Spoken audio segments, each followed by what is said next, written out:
관세음보살. 맺혀있는 매듭은 풀어라. 중생은 6가지로 빚지고 산다. 살아있는 사람이나 죽은 영가들이나 한을 맺거나 맺혀있으면 자신들이 더 괴롭다. 그러므로 맺힌 것은 반드시 풀어야 한다. 자세히 들여다보면 가까운 사이일수록 원한을 맺는 경우들이 많다. 부부나 부모와 자식, 형제자매 친구 등으로 원한 맺힘으로 살다가 죽은 다음에도 그 맺힘은 풀지 못하고 구천을 떠돌거나 다시 만나게 될 때 풀지 못하고 더욱 꽁꽁 묶는 인연들이 많다. 나는 빚진 것이 없다? 참으로 곤란하고 뻔뻔한 말이다. 인연 맺어 있는 사람들은 서로 알게 모르게 빚지고 살아가고 있다. 그래서 베풀고 살라는 것이다. 베풀지 않고 깊숙이 숨겨놓고 살아가니 그 빚은 쌓여만한 맺힘 가는 것이다. 서로 빚진 것을 갚기업장소멸 위에 만났다. 서로 맺힌 빚은 반드시 갚아업장소멸해야만 그 맺힌 매듭은 풀어질 수 있는 것이다. 빚진 것을 갚지 않고는 편하게 살아갈 수가 없으며 괴로운 고통은 계속해서 따를 수밖에 없다. 빚진 것은 반드시 갚아라.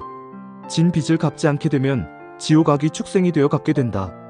빚 갚는 일이 어렵다고 생각하지 말라.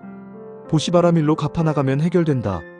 어리석음이 온 천하를 덮어서 탐욕스러운 마음을 볼 수 없게 만들고 사악한 의심이 돌을 물리쳐서 고통스러운 어리석음만이 따르게 되느니라. 법구경 법구 174. 지금 각 사찰마다 백중 또는 백종 망운일, 중원이라 하기도 하며 우람분제라고도 합니다. 사찰마다 49일, 100일간 합니다. 우람분이란 뜻은 자신의 잘못을 말하고 다른 사람의 충고를 받아들이는 날 또는 올바른 길로 들어설 수 있도록 이끌어준다 라는 날이라는 말씀을 드리고 싶습니다. 사람들이 죽을 때 자신의 명대로 살지 못하고 죽은 사람들이 많습니다. 그런 사람들을 보고 한 맺힌 연가라 합니다. 억울하게 죽은 사람, 잘못 나쁜 짓 살아서 죽은 사람, 전쟁이나 사고, 재난, 전염병 등으로 허무하게 죽어간 사람들은 한 맺힌 영가들이라 할 수 있습니다. 이승에서 잘못해서 죽었던, 억울하게 죽었던 그 모든 영혼은 한 맺힌 영혼이라는 것입니다. 이러한 잘못된 죽음의 다음 세상에서도 그리 편하지 못합니다. 그 억울함과 한 맺힘들을 풀어주어야만 더 이상 구천을 떠돌지 않는다는 것입니다. 어떻게 풀어야 하겠습니까? 부처님의 법문을 들려주는 것입니다. 계속 회양으로 풀어주는 것입니다. 회양은 보시바라밀 실천입니다.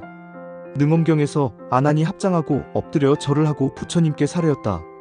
제가 이제 부처님께서 큰 지비로 말씀하신 성품이 청정하고 미묘하여 항상하다 는 성정묘상의 진실한 법문을 들었으나 아직도 6이 풀리면 하나마저 없어진다 고 하신 매듭을 푸는 순서를 모르겠습니다. 원컨대 대자비로 이 모임의 무리들과 장래 중생들을 위하여 다시 법음을 베풀어 깊이 찌든 때를 깨끗이 씻어주십시오. 그때 열애께서 사자좌에서 가사를 정돈하면서 여미시고는 칠보로 된 법상을 끌어당겨서 그 위에 놓인 겉바라 천인이 올린 첩학원 꽃을 수놓은 긴 수건을 들고서 대중 앞에서 한 매듭을 묶으셨다. 그리고 아난에게 보이시면서 물으셨다. 이것을 무엇이라 하느냐? 그것은 매듭 맺을 결이라고 합니다. 부처님께서 첩학원으로 또 한 매듭을 만드시고 다시 아난에게 물으셨다. 이것이 무엇이냐? 그것도 역시 매듭입니다. 부처님께서 이렇게 차례차례 첩학원을 묶어서 6 매듭을 만드시면서 한 매듭을 만드실 때마다 손으로 맺은 매듭을 들고서 아난에게 이것이 무엇이냐? 고 질문하셨고 아난과 대중들은 그럴 때마다 그것은 매듭입니다 라고 대답을 되풀이하였다. 부처님께서 아난에게 말씀하셨다. 내가 처음 수건을 맺은 것을 네가 매듭이라고 하였다. 이 첩학원은 본래 하나인데 너희들이 2번, 3번 맺을 적마다 어찌하여 모두 매듭이라고 하느냐? 제자 아난이 부처님께 사로웠다. 세존이시여, 보처파를 짜서 만든 이 수건은 비록 하나이지만 부처님께서 한 번 맺으시면 한 매듭이라 하고 100번 맺으시면 100매듭이라고 해야 할 것입니다. 이 수건이 다만 6매듭뿐이라 7에는 이르지 못하였고 5은 넘어갔습니다. 어찌하여 부처님께서 1000매듭만 매듭이라 하시고 2번째와 3번째에 맺을 적에는 매듭이라고 하지 않으시려 하십니까? 부처님께서 아난에게 말씀하시었다. 이 보배로운 첩학원은 원래 하나지만 내가 6번 맺었으므로 6매듭이라는 이름이 있게 되었다. 네가 자세히 보아라. 수건은 같은 수건이지만 맺음으로 인하여 다르게 된 것이다. 어떻게 생각하느냐? 첫 번에 맺은 것을 첫 매듭이라 하여 이렇게 여섯 매듭이 생겼는데 네가 이제 이 여섯째 매듭을 가지고 첫째 매듭이라고 할 수 있겠느냐? 아니옵니다.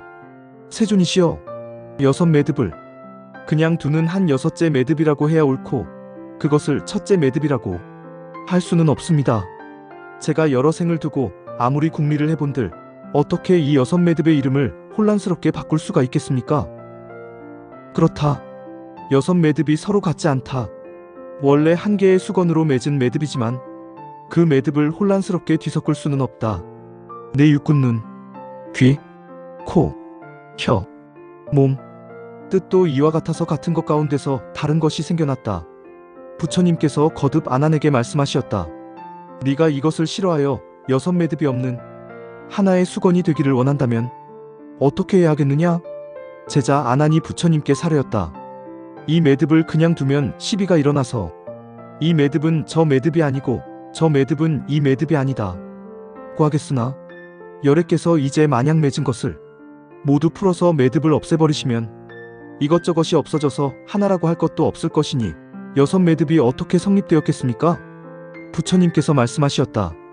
육군을 풀면 하나마저 없어진다는 육해일망풀해도 이와 같다.